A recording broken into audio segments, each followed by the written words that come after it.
ফেরাউনের ক্ষমতা আমাদের দেশের এমপি মন্ত্রীদের মতোই ছিল না, আরো বেশি ছিল? যারা বোঝেন তারা বলেন, এরকম না বেশি ছিল? অভাবনীয় ক্ষমতা আল্লাহ ফেরাউনকে দিয়েছিলেন। এই যে আমাদের কয়েকদিন আগে যিনি প্রধানমন্ত্রী ছিলেন, প্রধানমন্ত্রীর ক্ষমতাও বাংলাদেশে কম ছিল না, অনেক ক্ষমতা ছিল। কিন্তু লক্ষ্য করবেন, প্রধানমন্ত্রী যদি বাংলাদেশে এমন কোন আইন করত যে ওটার সাথে যাদের দুশ্মনী, জামাত ইসলাম, হেফাজত ইসলাম, যাদেরকে উনি সহ্য করতে পারতেন না, এক পর্যায়ে যাদের দল পর্যন্ত তিনি ব্যান করে দিলেন। যদি তিনি আইন করতেন যে জামাতের কোন ছেলে শিশু জন্ম নিলে পুলিশদেরকে বলতেন, যাও পুলিশেরা ওই শিশুটাকে গুলি করে মেরে ফেলিও, আমার মনে হয় উনার এই আদেশ যদি উনি দিতেন, আদেশ দেওয়ার দিনেই পুলিশের মাঝে উনার বিরুদ্ধে বিদ্রোহ দেখা দিত। অসংখ্য পুলিশ বলতেন, আমরা এটা পারবো না, কেন ওই বাচ্চারে গুলি করব, শিশু বাচ্চা নিষ্পাপ।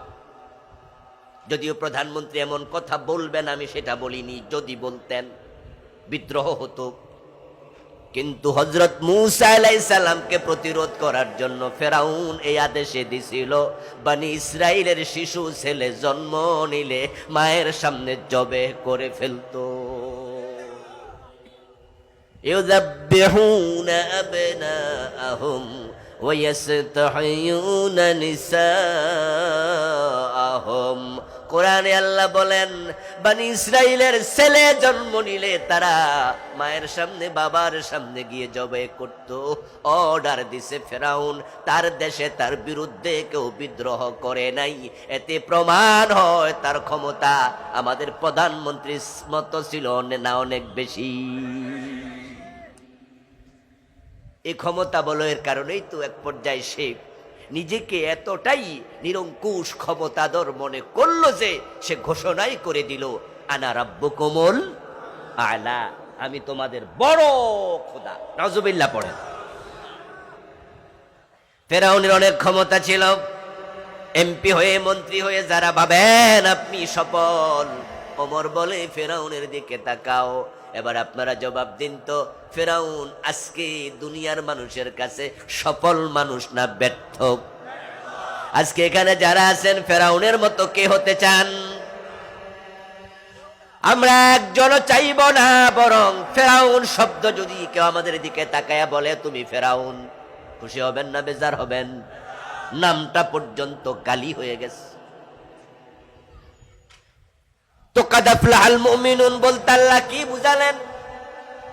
পয়সা যদি হয় সফলতা, তাহলে কারুন হতো সফল। ক্ষমতা যদি সফলতার মাধ্যম হতো, তাহলে ফেরাউন হতো সফল। আসলে সফলতা দুনিয়ার টাকা পয়সা সম্পদ নয়, ক্ষমতা নয়, সফলতার নাম জান্নাত।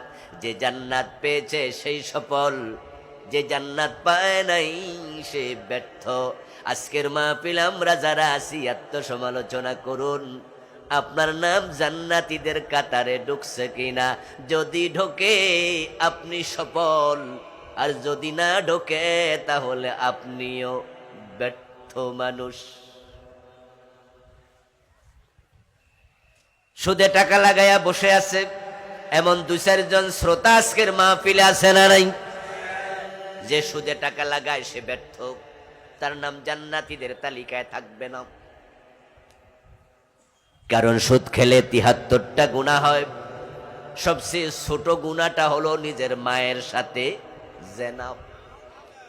আর যে মায়ের সাথে জেনা করে, এর মতো সভ্য লোকের নাম জান্নাতীর তালিকায় থাকার কথা। ফাইল আটকায়া সিগনেচার দিতে হলে ঘোষ দিতে হয়, না হয় সিগনেচার দেয় না। এমন 2-4 জন ঘোষখোর অফিসার, ঘোষখোর লোক আজকের মাহফিলে আছে কিনা? যে ঘোষ খায় তার ব্যাপারে রাসূলুল্লাহর বক্তব্য, সে জাহান্নামী। ওজনে কম দেয়, মালে ভেজাল দেয়, মানুষ ঠকায়, এমন 2-4 জন এই মাহফিলে আছে কিনা?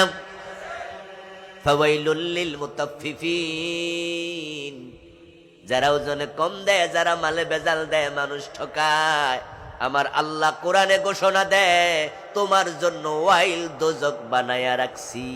তাহলে তার নামও জান্নাতীদের তালিকাতে নাই। قال رسول الله صلى الله عليه وسلم الويل واد في جهنم يهبي فيه الكافر 40 خريفا قبل أن يبلغ قعره।